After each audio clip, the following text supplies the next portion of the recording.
after the touchdown. It's Zerline. He'll kick it away. This will be taken in at the 1. And he'll get it up past the 20 to the 22-yard line.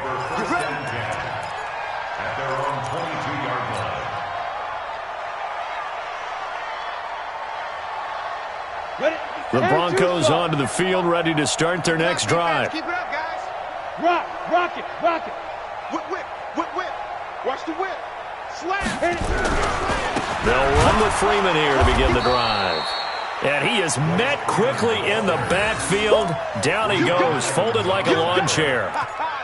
Seems pretty obvious defensively a key was stopping the run game. How have they done it so successfully? To me, it seems that these guys really did a nice job of paying attention during the scouting report meeting. And you know, Brandon, when they do those, they talk about the top plays that these guys like to run. The best runs for the top running back, those are the ones you focus on and want to take away. And they've done that pretty successfully in this game. Freeman again. And he'll be tackled at the 23 after a gain of 3. Partner, we know today's NFL is really built around the guy throwing the football. But these short runs, they still pay dividends because they can take their toll on a defense and they can add up as the game goes along. You control the clock, you control the ball, and that way you often control the game. Two times. Hey, we got 3 down. On 3rd down, block. He'll find Royce Freeman, the running back. And he's taken down, but able to slip across the 35. Give him 14 yards there and a Denver first down. Block now. 6 for 6 since coming back out of the locker room. It's 1st and 10. Hard. Watch the twist. Check. Ready. Freeman. Yeah, boy, this defense again really making things tough on him as they stop him for no gain. This run defense has been pretty stout all game long. Now you're here in the 4th quarter. Should rely more on the passing attack? I don't think you have any choice, and I don't think you have to dress it up at all either. Throughout the first 3 quarters, you're still trying to convince the defense that you may run the football. That's out the window right now. Protect, let your quarterback operate, and try and find some targets in the open field downfield. And an alley to run. And he gets this one to midfield before he's brought down. 12 yards there and a first down. Well, partner, I know this type of running back. I mean, this size, this intensity usually gets better as the game goes on. I can just tell you from experience, the first few quarters, you're eager. You come running up there, I'm going to tackle this guy. By the 4th quarter, you're coming up and thinking about it. And D-line wearing down 4th quarter. Yeah, that's not a guy they want to see consistently. Continues to be a struggle for this offense and this home crowd. They're growing a little restless here in the second half. And I think they've just got to look at how they're trying to move the football. Yeah, you want to run it, but maybe you spread it out, maybe some swing passes that can take the place of runs and give you a little more space. On 2nd down, Freeman. And nowhere really to go there. He'll take this up just shy of midfield. The 2nd down play, not much better than the first. Just a gain of 1 there. Absolutely love the effort there. The ability to flow from his inside spot and stop that one at the line of scrimmage. Nice linebacker play.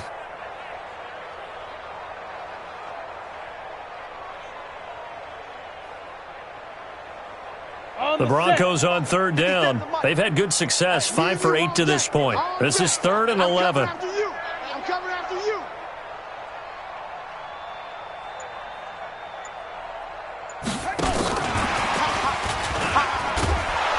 And he won't be close to a first down as he runs into a wall right around the line of scrimmage.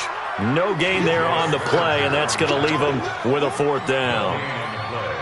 It's 4th down. Averaging 50 yards a boot so far as this one's away. We'll call that a 49-yard punt with a return of just 2. And the offense will come back out deep in their own territory.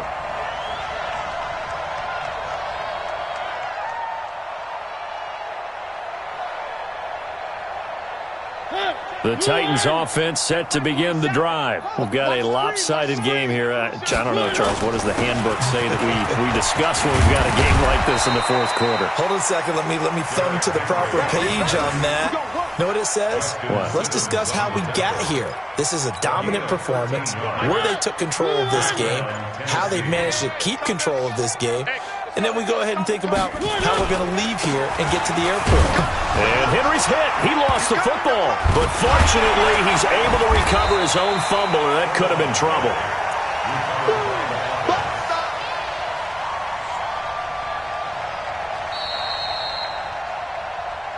Just 2 minutes remaining here in the fourth quarter of what has been a one-sided affair.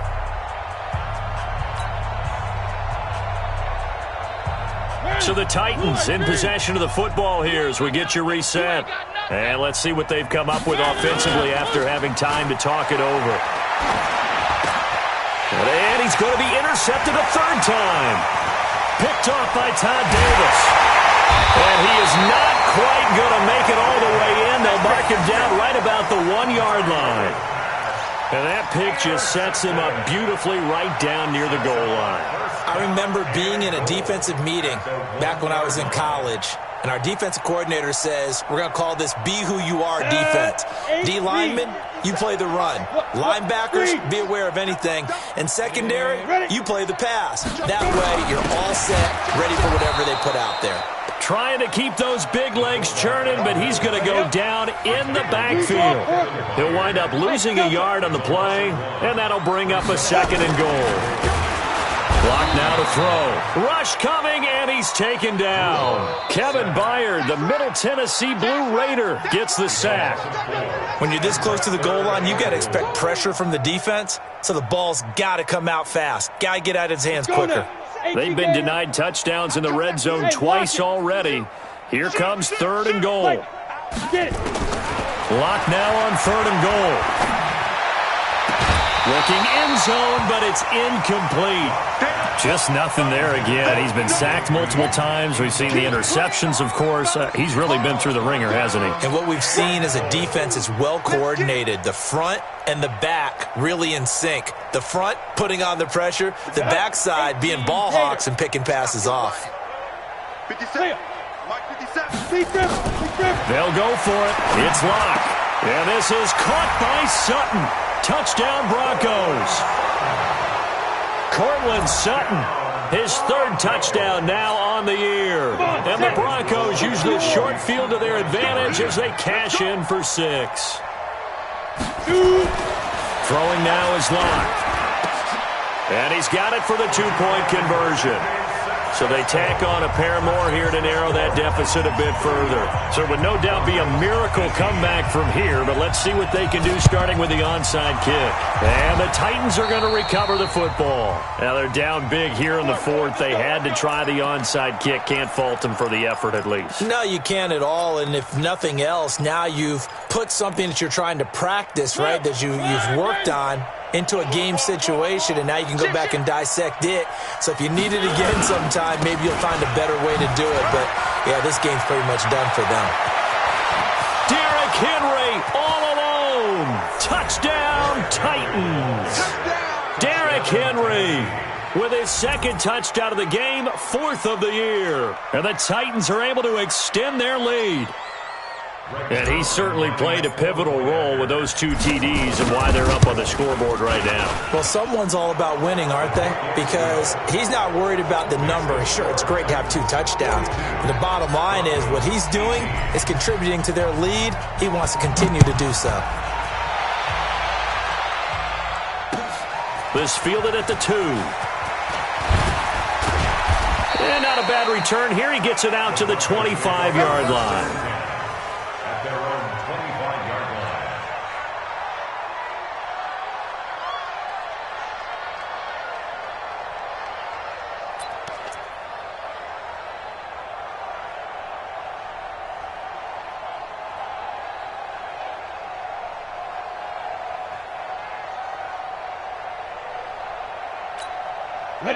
Denver offense at the line, ready to go. And they were able to punch it in the end zone last time. They'll be looking to do that again here for the defense.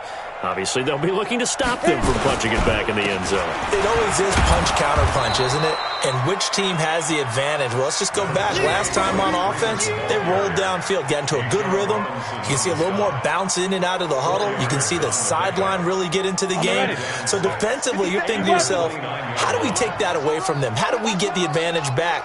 Let's see what they come up with. I think pressure is always the first way to go. You love pressure. I love it. We'll see if they dial it up this drive. And he is met in his tracks behind the line of scrimmage. That'll be a loss of a yard, and it leads to a third down. Brings up 3rd and 7.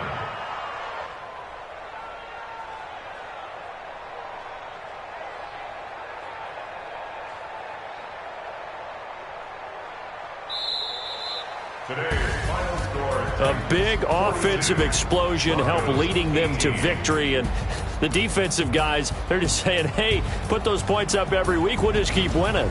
They will gratefully accept them, won't they? It makes their job that much easier when they're scoring that many points, allows them to play with a totally different style and a different flow.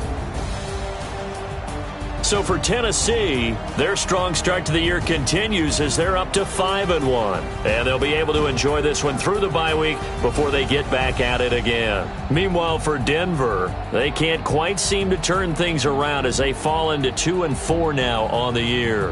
And they'll get a chance to redeem themselves at home next week.